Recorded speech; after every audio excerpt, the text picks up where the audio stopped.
இன்னைக்கு Kashmiri special recipe ஒன்று பண்ண போகிறேன். இது மோஸ்ட்லி நான்வெஜ் தான் செய்வாங்க.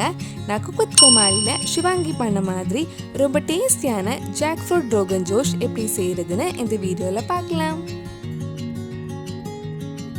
ஃபர்ஸ்ட் இது பண்ணுறதுக்கு பாதி பல்லாப்பழம் காய் எடுத்திருக்கேன். இது கட் பண்ண உடனே தண்ணியில் போட்டு வச்சுருங்க, இல்லைன்னா கருப்பாயிடும். இது குக்கரில் போட்டு வேக வைக்கலாம். இது கூட தேவையான அளவு உப்பு, 1/4 டீஸ்பூன் மஞ்சள் பொடியும் ஆட் பண்ணிக்கோங்க. 1 கப் தண்ணி ஊற்றி இது வேக வைக்கலாம். தண்ணி அதிகமாக இருந்தாலும் கொஞ்சம் பரவாயில்ல, மிச்ச தண்ணி நம்ம குழம்புல ஆட் பண்ணலாம். நான் குக்கரில் மீடியம் ஃப்ளேமில் 4 விசில் வச்சுருக்கேன். ஒவ்வொரு குக்கர் ஒவ்வொரு மாதிரி இருக்கும். உங்கள் குக்கருக்கு ஏற்ற மாதிரி நீங்கள் வேக வச்சு எடுத்துக்கோங்க. இது கூட 2 தக்காளி தண்ணியில் போட்டு வேக வைக்கலாம். இந்த மாதிரி தோல் பிரிஞ்சு வர்றது வரைக்கும் வேக வச்சு எடுத்துக்கோங்க. இது நல்லா ஆறினதுக்கு அப்புறம் தோல் மாற்றிட்டு மிக்ஸி ஜாரில் போட்டு நல்லா அரைச்சி எடுத்துக்கோங்க. இப்போ ஒரு கடாயில் எண்ணெய் ஊற்றலாம். எண்ணெய் கொஞ்சம் அதிகமாகவே ஊற்றிக்கோங்க. இது ரெடி பண்ணதுக்கப்புறம் மேலே நல்லா எண்ணெய் பிரிஞ்சு வரணும். எண்ணெய் சூடானதும் இதில் 1/4 டீஸ்பூன் ஜீரகம், 1/4 டீஸ்பூன் சோம்பு, 1/4 டீஸ்பூன் நல்ல மிளகு, 3 கிராம்பு, 3 ஏலக்காய், ஒரு சின்ன பீஸ் பட்டை, 2 சின்ன பிரியாணி இலை சேர்த்து லைட்டாக கொஞ்சம் வதக்கலாம். இது நல்லா பொரிஞ்சதும் இதில் சின்னதாக கட் பண்ண ஒரு பெரிய வெங்காயம் சேர்த்து நல்லா வதக்கலாம்.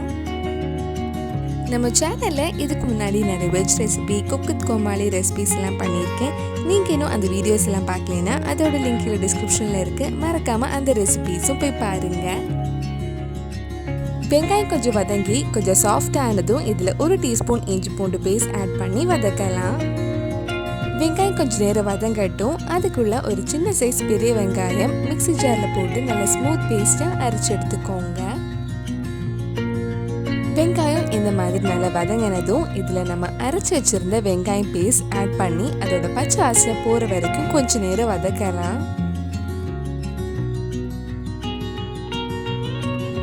வெங்காய பச்சை வாசனைலாம் போனதுக்கு அப்புறம் நம்ம ஃபர்ஸ்ட் அரைச்சி வச்சிருந்த வேக வச்ச தக்காளியோட பேஸ்ட் இதில் ஆட் பண்ணி ஒரு 5 நிமிஷம் கிட்ட வதக்கலாம்.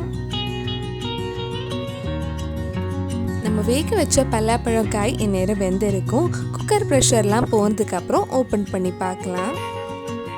காய் நல்லா வெந்துடுச்சு. மசாலாவும் ஆல்மோஸ்ட் ரெடி ஆயிடுச்சு.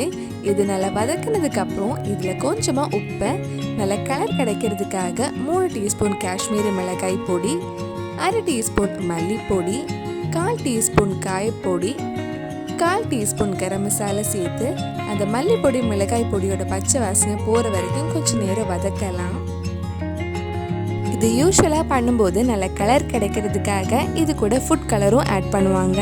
நான் எக்ஸ்ட்ரா ஃபுட் கலர் எதுவும் ஆட் பண்ணல. உங்களுக்கு இன்னும் கலர் வேணும்னா இதில் கொஞ்சமாக ஃபுட் கலரும் ஆட் பண்ணிக்கோங்க. இது கூட 1 டேபிள் ஸ்பூன் கெட்டியான தயிர் ஆட் பண்ணி நல்லா மிக்ஸ் பண்ணதுக்கப்புறம் நம்ம வேக வச்ச காய் இதில் போடலாம். நம்ம காய் வேக வச்சதுக்கப்புறம் தண்ணி ஏதாவது மிச்சம் இருந்தால் அதுவும் இது கூட ஆட் பண்ணிக்கோங்க. அதுவும் இல்லாமல் உங்களுக்கு கிரேவி எந்த கன்சிஸ்டன்சியில் வேணுமோ அதுக்கு ஏற்ற மாதிரி நீங்கள் தண்ணி இதில் ஆட் பண்ணிக்கலாம். நான் வேக வச்ச தண்ணி கூட கொஞ்சம் எக்ஸ்ட்ராவும் தண்ணி ஆட் பண்ணுறேன். இதெல்லாம் சேர்த்து நல்லா மிக்ஸ் பண்ணிக்கோங்க. இனி இது லோ டு மீடியம் ஃப்ளேமில் ஒரு 10 நிமிஷம் மூடி வைக்கலாம். அந்த எண்ணெய் நல்லா பிரிஞ்சு வர்றது வரைக்கும் மூடி வச்சுக்கோங்க. நம்ம ரோகன் ஜோஷ் சூப்பராக ரெடியாக இருக்கு. இனி இதில் 1 டேபிள் ஸ்பூன் நெய் ஊற்றி மிக்ஸ் பண்ணதுக்கப்புறம் ஆஃப் பண்ணிடலாம்.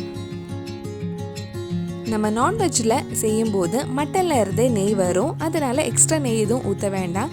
இது நம்ம வெஜ்ஜில் பண்ணுறதுனால எக்ஸ்ட்ரா நெய் ஆட் பண்ணியிருக்கோம். கடைசியாக கொஞ்சம் மல்லி இலையும் போட்டதுக்கப்புறம் ஆஃப் பண்ணிடலாம். ரொம்ப டேஸ்டியான ஜாக்ஃப்ரூட் ரோகன் ஜோஷ் ரெடி ஆயிடுச்சு. கண்டிப்பாக நீங்களும் இந்த ரெசிபி உங்கள் வீட்டில் செஞ்சு பாருங்கள். பிடிச்சிருந்தா இந்த வீடியோவை லைக் பண்ணுங்கள், உங்கள் ஃப்ரெண்ட்ஸ் அண்ட் ஃபேமிலிக்கு ஷேர் பண்ணுங்கள். வேறு நல்லா குக் வித் கோமாளி ரெசிபி நம்ம சேனலில் ட்ரை பண்ணலான்னு கீழே காமெண்ட் பாக்ஸில் சொல்லுங்கள். நீங்கள் இன்னும் என்னோட சேனலை சப்ஸ்கிரைப் பண்ணலைன்னா மறக்காமல் சேனலையும் சப்ஸ்கிரைப் பண்ணுங்கள். கூடவே அந்த பெல் ஐக்கனையும் ப்ரெஸ் பண்ணால் நான் புது வீடியோ போட்ட உடனே உங்கள் ஃபோனுக்கு நோட்டிஃபிகேஷன் வந்துடும்.